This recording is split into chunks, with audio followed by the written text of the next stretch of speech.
E agora com as suas perguntas aí de casa. Vamos começar aqui com a pergunta da Rose, aqui do bairro Lagoa Ouro Preto. Rose, muito obrigado aí pela tua participação. Quais os principais sintomas da hipertensão, Zanon? Pois é, Leonardo. Rose, boa noite. O grande problema, Rose, é que a maioria dos pacientes não tem sintoma nenhum, tá? Por isso a gente tem que fazer medidas da pressão em consultas médicas para ter certeza se é ou não hipertenso. Os principais sintomas, tonturas, dor de cabeça, alguns pacientes queixam de tonturas com mal-estar, um peso que dá nessa região posterior da cabeça. Mas, repetindo, o fato de não ter sintomas não garante que a pressão está normal. Ok. Aqui a pergunta do Renato, aqui do bairro Bauxita. Renato, muito obrigado aí pela tua participação. Ao medir a pressão e verificar que ela está alta, mas não constantemente, significa que a pessoa tem pressão alta? É uma pergunta até interessante. Interessante. Pois é. Quando a gente está, Renato, abordando o paciente com hipertensão, a gente tem que tentar entender o momento, a situação atual daquele paciente. Como assim? Se tem algum fator que possa estar influenciando nessas oscilações isoladas. Alimentações inadequadas, né? Sobrecarga de estresse emocional, uso de medicamentos que fazem pressão subir, isso é muito comum. Ah, eu tenho dor no joelho, eu estou usando anti-inflamatórios de repetição, que podem fazer a pressão subir. Então, se são oscilações isoladas, a gente pode tentar identificar se tem algum fator fazendo essas oscilações e tentar corrigir antes de taxar esse paciente como hipertenso realmente. Mas tem que ter alerta para esse tipo de paciente, com certeza. Então o fato dele estar oscilando, ficou mais nervoso com alguma coisa, preocupado, foi assistir um jogo, a pressão subiu, não quer dizer que ele não tem, isso é besteira, não vou precisar olhar isso. Tem que olhar, tem que implementar essas medidas não medicamentosas de tratamento, mas é um alerta sim, com certeza. Ok. Pergunta aqui da Fernanda, do bairro aqui Água Limpa, Ouro Preto. Fernanda, muito obrigado aí pela tua participação. Como saber se a pessoa é hipertensa? A gente mais ou menos já comentou, mas acho que vale a pena lembrar. Exatamente. É através da medida da pressão arterial. E que valor é esse, né? É uma pressão de 14,9 ou 14 de pressão máxima, que é a sistólica, ou 9 de pressão mínima, que é a diastólica, medidas de 14,9 para cima já são um diagnóstico de hipertensão.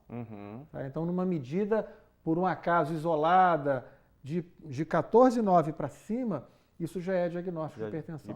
E essas medidas hoje são fáceis de fazer, né, Leonardo? Em consultas médicas, em campanhas que muitos órgãos públicos fazem. Inclusive, nós vamos estar no sábado no mercado municipal em Belo Horizonte, no mercado central em Belo Horizonte, com uma grande campanha da Sociedade Mineira de Cardiologia de combate à hipertensão, com medidas de pressão arterial, orientações. Isso é feito de rotina em várias cidades. Ouro Preto, né, tem esporadicamente algumas campanhas, então são momentos que a gente tem uma oportunidade, às vezes até fora de uma consulta médica, de estar ferindo a pressão. Sem dúvida. E deixa eu aproveitar e te perguntar, essa pergunta não é de ninguém que veio da audiência, não. É uma pergunta minha que eu acho que vale a pena para a gente passar para a audiência.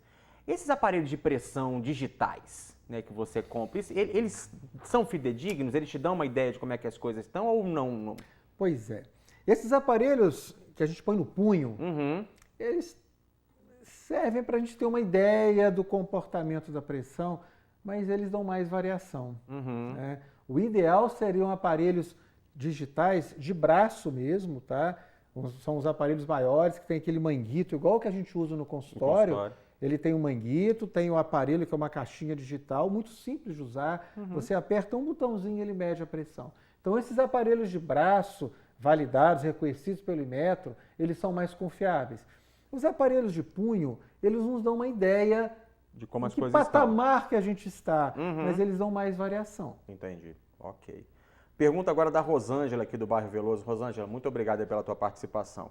Quem está mais propenso a ter hipertensão, o homem ou a mulher? E qual a idade que mais sofre, que é mais comum que aconteça?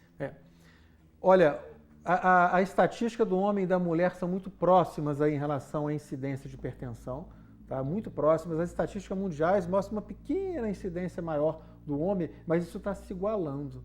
Na verdade, a incidência de doenças cardiovasculares, de infarto, de hipertensão, de insuficiência cardíaca, era muito maior no homem há décadas atrás do que na mulher. Sim. E isso hoje está se igualando, porque a mulher hoje está mais exposta aos fatores de risco clássicos, tradicionais, que antes era mais prevalente no homem, né? Sim. Então, isso é um problema. Então, tem que se igualar essa estatística. Em relação à idade, quanto maior a idade, maior a chance de hipertensão. Conforme a gente vai envelhecendo, a incidência de doenças cardiovasculares e de hipertensão vai aumentando. A população brasileira, cerca de 32,5% da população é hipertensa, ou seja, são cerca de 36 milhões de brasileiros hipertensos. A partir de 60 anos de idade, cerca de 50% a 60% tornam-se hipertensos. Os indivíduos acima de 70 anos de idade, 75% deles são hipertensos. Ou seja, é uma doença que aumenta progressivamente. Conforme vai envelhecendo. E se a gente pensar que a população brasileira está envelhecendo aí a passos largos, né? Uhum. O que a Europa envelheceu em 200 anos, a gente está envelhecendo em 50 anos. Nós vamos ter, daqui a alguns anos, uma incidência maior ainda de hipertensão na nossa população. Sem dúvida. Aqui da Luísa, do bairro Rosário. Luísa, obrigado pela participação. A hipertensão é uma doença genética ou se adquire? A hipertensão tem uma incidência genética importante, familiar, e ela é acelerada por maus hábitos de vida. Uhum. O indivíduo sedentário, tabagista, que fuma, que abusa de álcool, que é obeso, esses indivíduos vão acelerar a manifestação da doença, a hipertensão. Mas ela tem um componente genético fortíssimo, claro, familiar, claro, não tenha dúvida. Uhum. Aqui, Aparecida do Padre Faria. Aparecida, obrigado pela participação. Crianças com menos de 10 anos também podem sofrer de hipertensão e o tratamento é o mesmo para adultos e crianças? Podem sofrer, sim. A incidência na criança é muito menor, mas elas podem sofrer hipertensão. Daí a gente ter falado que toda consulta pediátrica merecia uma medida de pressão. Sim. Não é o cardiologista que tem que medir a pressão arterial, Toda consulta com o clínico geral, com o pediatra, com o ginecologista na prevenção da mulher, ele deveria ter essa medida de pressão arterial, porque esse diagnóstico vai ser feito muito mais precocemente do que numa consulta cardiológica. Então, a criança também tem hipertensão, a gente sempre tenta evitar ao máximo medicamentos quando está abordando uma doença na criança, mas algumas crianças vão precisar também de medicamentos. A incidência de doenças secundárias aí associadas à hipertensão da infância tem que ser levada em conta. Agora, as nossas crianças estão cada vez mais, Leonardo, obesas, sedentárias, Hoje a gente foi criado na rua jogando bola, brincando de pique. Exatamente. E nossos filhos hoje ficam no celular o dia inteiro. Exatamente. Então, nós estamos criando aí uma geração de crianças e adolescentes que a gente tem muita preocupação que vai ser deles daqui a 30 anos. Sim.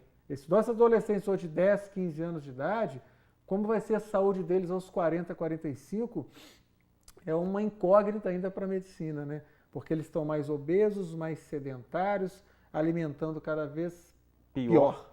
Sim. Então a gente tem que começar a introduzir nos nossos filhos, nas nossas crianças, bons hábitos de vida.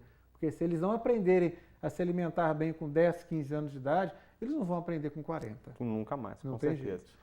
Zanon, nosso tempo esgotou, a gente ainda teria algumas perguntas, tá? Acho que o tema é extremamente relevante, muito importante.